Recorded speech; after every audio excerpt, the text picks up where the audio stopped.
Good morning everyone. Good morning. Today we are going to deal with reported speech. Reported speech பார்க்க போறோம். The reported speech அப்படிங்கிறது வேற ஒண்ணும் இல்ல. Already direct speech, indirect speech பார்த்திருக்கோம். So the indirect speech னுடைய இன்னொரு term தான் என்னது? Reported speech. இப்போ இந்த direct speech, indirect speech இத ஒவ்வொரு தடவை இன்ட்ரோ듀ஸ் பண்ணும்போது உங்களுக்கு ஒரு எக்ஸாம்பிள் சொல்லிருக்கேன். டைரக்ட் ஸ்பீச்னா the actual words நாம என்ன வேர்ட் யூஸ் பண்றோமோ ஸ்பீக்கர் என்ன பேசுறாங்களோ அந்த ஆக்சுவல் வேர்ட்ஸ் அப்படியே யூஸ் பண்ணாங்கன்னா அது வந்து என்னது direct speech.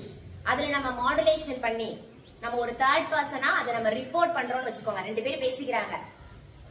I will come டுமாரோன்னு ஒருத்தர் சொல்றான்னு வச்சுக்கோ. அதை நம்ம சொல்லும் போது எப்படி சொல்லுவோம்? அவன் நாளை வருவதாக சொன்னான். அவன் சொல்லும் போது என்ன சொல்லுவான்? நான் நாளைக்கு வரேன் அப்படின்னு சொல்லிருப்பான். அதை நம்ம ரிப்போர்ட் பண்ணும்போது எப்படி சொல்லுவோம்? அவன் நாளைக்கு வருவதாக சொன்னான். அந்த ஐன்னு அவன் யூஸ் பண்ண ப்ரொனவுன் நம்ம சொல்லும் பொழுது என்னவா மாத்துவோம்? ஹீயா மாத்துவோம். சோ இந்த மாதிரி அவங்க என்ன சென்டென்ஸ் யூஸ் பண்ணாங்களோ, என்ன ஆக்சுவல் வேர்ட்ஸ் யூஸ் பண்ணாங்களோ அது அப்படியே இருந்துச்சுன்னா டைரக்ட் ஸ்பீச். அதை சேஞ்ச் பண்ணோம்னா அது என்னது? Indirect speech. இப்போ எக்ஸாம்பிளுக்கு 9th ஸ்டாண்டர்ட் புக்ல பேஜ் நம்பர் 185ல ஒரு சென்டென்ஸ் இருக்கு பாரு. She said I have won the first prize. என்ன ஸ்பீச்ல இருக்குது? டைரக்ட் ஸ்பீச்ல இருக்கு. இது எப்படி சொல்றீங்க டைரக்ட் ஸ்பீச்ல இருக்குன்னு? ஐ இருக்கா? ஓகே. நான் சொல்றதுனாலயா? வேற செட் இருக்கிறதுனாலயா? ஓகே. வேற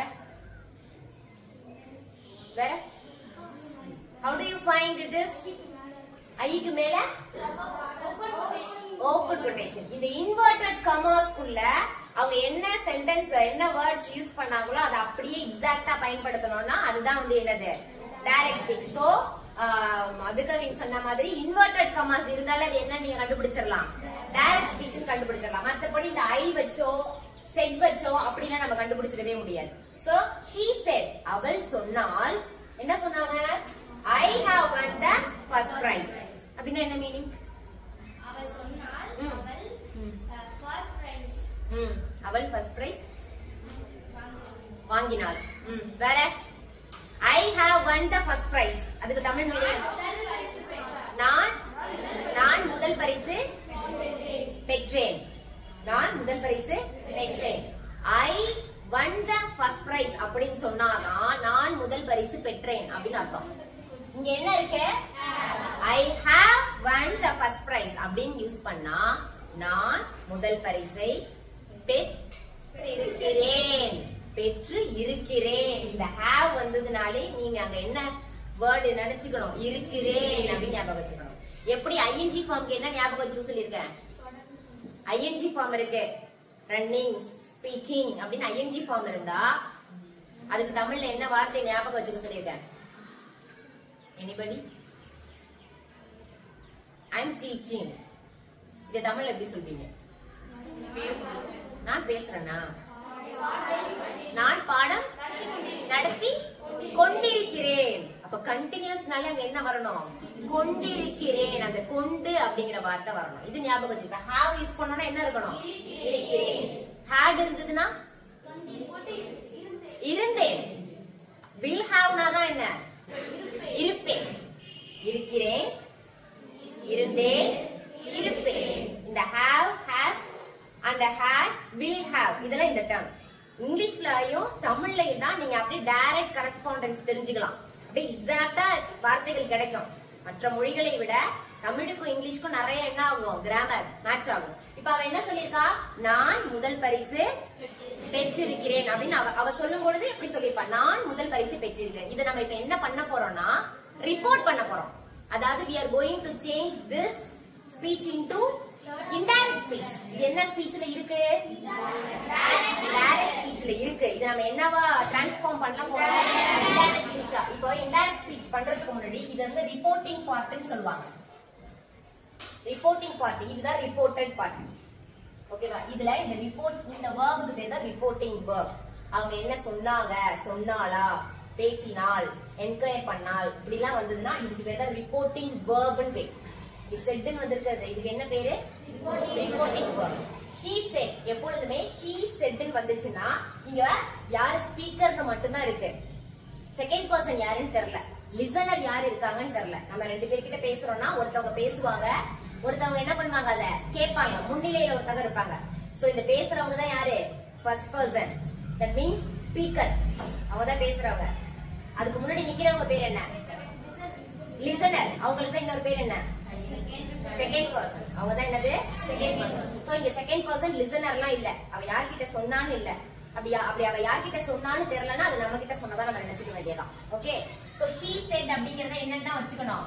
she said தான் வச்சுக்கணும். எப்பொழுதுமே இந்த இன்வெர்ட்டட்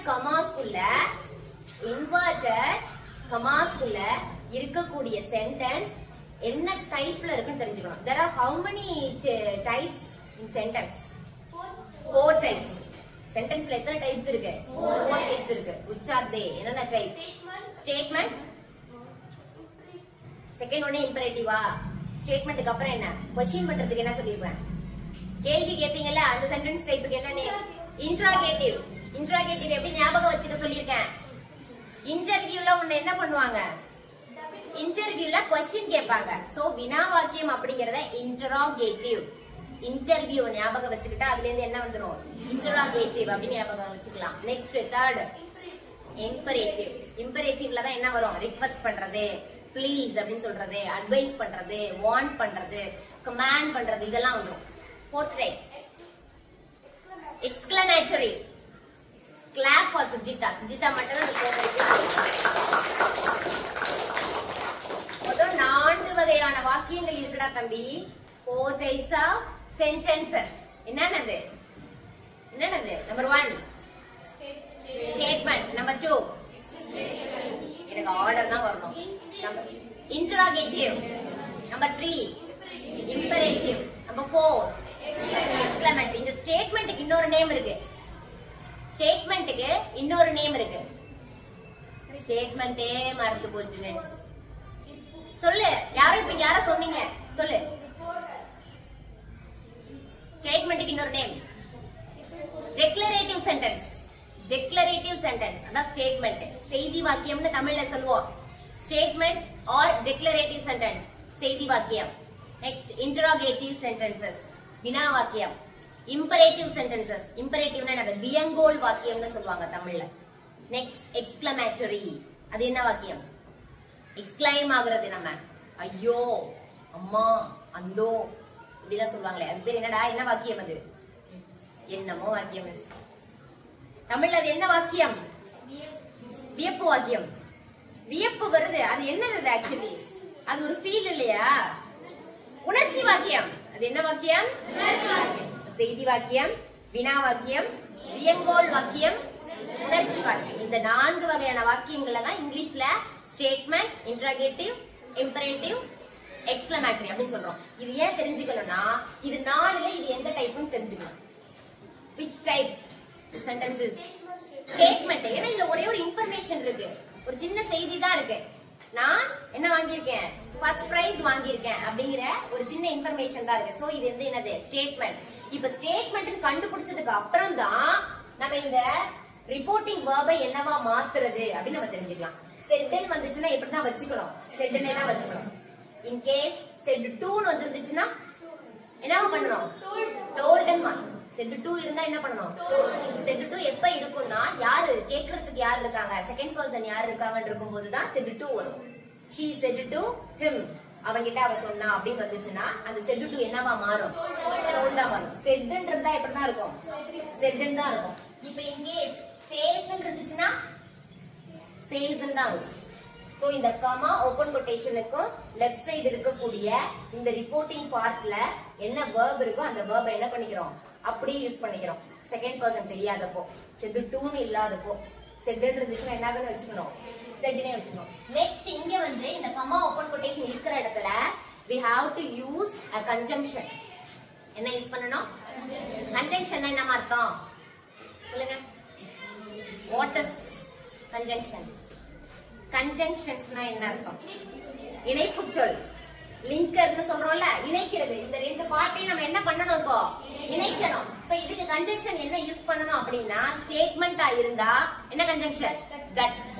ஸ்டேட்மெண்டா இருந்தா என்ன கன்ஜங்ஷன் யூஸ் பண்ணணும்? தட். சோ இந்த கமா ஓபன் கொட்டேஷன் பதிலா என்ன யூஸ் பண்ணிட்டோம்? தட் யூஸ் பண்ணிட்டோம். நெக்ஸ்ட் இந்த அவங்க என்ன எக்ஸாக்ட் வேர்ட்ஸ் யூஸ் பண்ணாங்களோ அதை நம்ம என்ன பண்ணணும், மாடுலேட் பண்ணணும். நம்ம சில மாடுலேஷன் அதுல செய்யணும். நம்ம சொல்லும் போது என்ன சொல்லுவோம், அவ சொல்லும் பொழுது நான் முதல் பரிசு பெற்றிருக்கிறேன்னு சொல்லியிருக்கா. நம்ம அதை ரிப்போர்ட் பண்ணும்போது எப்படி சொல்லுவோம், அவள். அப்ப இந்த ஐ என்னவா மாறிடும், வெரி குட். இப்ப இந்த ஐ தான் என்னவா மாறி இருக்கு, ஷீயா மாறி இருக்கு. சோ ஃபர்ஸ்ட் நம்ம என்ன சேஞ்ச் பண்ற மாதிரி இருக்கும், டைரக்ட் இன்டைரக்ட் மாத்தும் பொழுது ப்ரோனவுன் ரிப்போர்ட்டிங் வெர்ப் சேஞ்ச் பண்ற மாதிரி இருக்கும். செட்னு இருக்கிறதுனால அப்படியே வச்சுக்கிட்டோம்.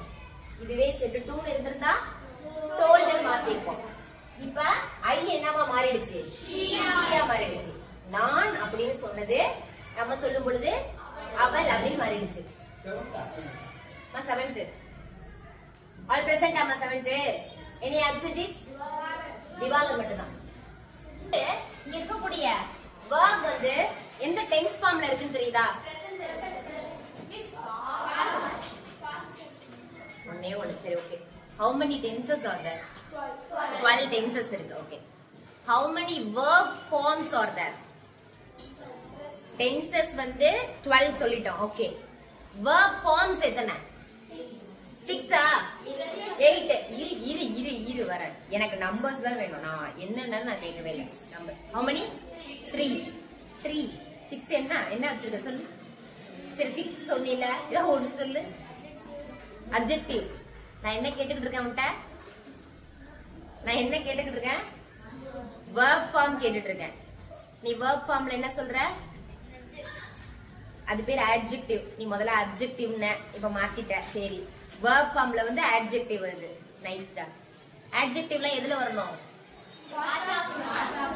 parts of speechல வரணும். so how many verbs, சும்மா கூட்டத்துல சொல்றேன்னு சொன்னியா, verb forms என்னென்ன, present form, past participle form. so verb form ன்னு கேட்டோம்னா 3, tense form ன்னு கேட்டோம்னா 12. சரி, அந்த 12 tense form சொல்லுங்க, ஒவ்வொருத்தரா சொல்லுங்க. குணவதி மட்டும் ஃபர்ஸ்ட் 3 சொல்லு. simple present, simple past, simple past, simple future. இப்பலதான் இந்த ஃபர்ஸ்ட் இந்த பிரைமரி டென்சஸ் சொல்லிட்டீங்கன்னா மீதி எல்லாம் கடகடன்னு கொண்டு வந்துடலாம். simple present, simple past, simple future. next Moni, present continuous, past continuous, future continuous. very good. next one Sujitha, present perfect, past perfect, future perfect. இது சொல்லிட்டீல. இதுல present perfect எப்படி இருக்கும், helping verb. present perfect tenseக்கு helping verb என்ன இருக்கும்னு கேட்டேன். perfectன்ற ஒரு வார்த்தை வந்துட்டனாலே have has வந்துரும். இப்ப இங்க இத have போட்டு தானே வந்திருக்கு. நீ வெறும் present tense ன்னு எப்படி சொல்வீங்க, இத என்ன டென்ஸ்ல இருக்குது, present perfect tenseல இருக்கு. perfectன்ற ஒரு வார்த்தை வந்துட்டனாலே helping verb என்ன இருக்கும்னு தெரியுமா, have has, அப்படி இல்லனா had. haveம் hasம் present perfectக்கு, had past perfect. haveம் hasம் present perfectக்கு, had வந்து என்னது, past perfect. அப்ப இங்க என்ன tense form இருக்கு, have one இருக்கு. என்ன tense form, present perfectல இருக்கு. இது எதுக்கு இவ்வளவு நேரம் சொன்னேன்னா, டைரக்ட் ஸ்பீச்ல இருந்து இன்டைரக்ட் ஸ்பீச்ல இருந்து மாத்தும் பொழுது எப்படி ப்ரொனவுன்ஸ் சேஞ்ச் பண்ணணுமோ அது மாதிரியே டென்ஸும் சேஞ்ச் ஆகும். என்ன சேஞ்ச் பண்ணணும், டென்ஸ் சேஞ்ச் பண்ணணும். பிரசன்ட் டென்ஸா இருந்துச்சுன்னா அது என்னவா மாறும், பாஸ்டா மாறும். அந்த பாஸ்ட் என்னவா மாறும், பாஸ்ட் பெர்ஃபெக்ட்டா மாறும். பிரசன்ட் டென்ஸா இருந்ததுன்னா பாஸ்ட் டென்ஸா மாறும், பாஸ்ட் டென்ஸா இருந்துச்சுன்னா பாஸ்ட் பெர்ஃபெக்ட்டா மாறும். அதாவது பிரசன்ட் கண்டினியூஸா இருந்துச்சுன்னா பாஸ்ட் கண்டினியூஸா மாறும், பாஸ்ட் கண்டினியூஸா இருந்துச்சுன்னா பாஸ்ட் பெர்ஃபெக்ட் கண்டினியூஸா மாறும். பிரசன்ட் பெர்ஃபெக்ட்டா இருந்துச்சுன்னா பாஸ்ட் பெர்ஃபெக்ட்டா மாறும். புரிஞ்சுதா? இப்போ I have won the first prize இருக்கு. இந்த have ஒன்ல இருக்கக்கூடிய இந்த have என்றது present formல இருக்கு. இதனுடைய past form என்ன, had. அப்ப இந்த have என்னவா மாறும், had ஆ மாறும். she had, இங்க என்ன இருக்கு, won தான் யூஸ் பண்ணணும். எப்பொழுதுமே has, have, had இதுக்கு பக்கத்துல வரக்கூடிய verb form should be in third form. past participle ஆ தான் இருக்கணும். win, won, won. win present form, won past form. 1 past perfect, past participle form. So அந்த third formல தான் இருக்கணும். இப்போ இங்க ஆல்ரெடி 1 தான் இருக்கு. நம்ம என்ன பண்ணிட்டோம்? மறுபடியும் என்ன தான் போடணும்? 1 தான் போடணும். First prize என்னலாம் மாத்த கூடாது. Last prize எல்லாம் மாத்த கூடாது. She had won the first prize. அவ்வளவுதான். சோ இப்போ இதுல என்ன சேஞ்ச் ஆயிருக்குன்னு பாத்தீங்களா? புக்ல இந்த ஆன்சர் தானே வந்திருக்கு. ஆன்சர் இருக்கா? ஏதாவது சேஞ்சஸ் இருக்கா? சோ நீ என்ன பண்ணிக்க கூடாது, இது அப்படியே மெமரி பண்ணிக்க கூடாது. How it gone changed, இது எப்படி மாறுனுச்சுன்னு தெரியும். How it is transformed, எப்படி மாறுனுச்சுன்றது நமக்கு தெரியணும். இந்த இருக்கக்கூடிய ஐ என்னவா மாறி இருக்கு? ஷியா மாறி. ஏன் மாறுனுச்சு? அவ சொல்லும் பொழுது நான் சொல்லுவா, நம்ம சொல்லும் பொழுது அவள்னு சொல்லுவோம். சோ இந்த have ஒன்னுங்கிறது had ஒன்னா மாறுது. ஏன்? பிரசன்டா இருந்துச்சுன்னா past ஆகும். சோ இந்த மாதிரி ரூல்ஸ் இருக்கு. டைரக்ட் ஸ்பீச்ல இருந்து இன்டைரக்ட் ஸ்பீச் மாத்துறதுக்கு அந்த சென்டென்ஸ் டைப்பை வச்சு தான் நீ என்ன பண்ணணும்? கன்ஜங்ஷன் யூஸ் பண்ணணும். இப்போ இதுல என்னென்ன சேஞ்ச் பண்ணிருக்கோம்? செட்னே வச்சிருக்கோம். கமா ஓபன் கொட்டேஷன் அந்த கன்ஜங்ஷனா என்ன யூஸ் பண்ணிருக்கோம்? ஐ she have had. அவ்வளவுதான். நோட் பண்ணிக்கோங்க. இதையே எப்படி நோட் பண்ணிக்கணும்னா, எதெல்லாம் நான் சேஞ்ச் ஆகிருக்கு நான் மார்க் பண்ணி காமிச்சிருக்கணும் அதெல்லாம் மார்க் பண்ணி காமிக்கணும். ஐய இப்படி ஷீயா இந்த ஆரோ மார்க் போட்டு மார்க் பண்ணிக்கணும்.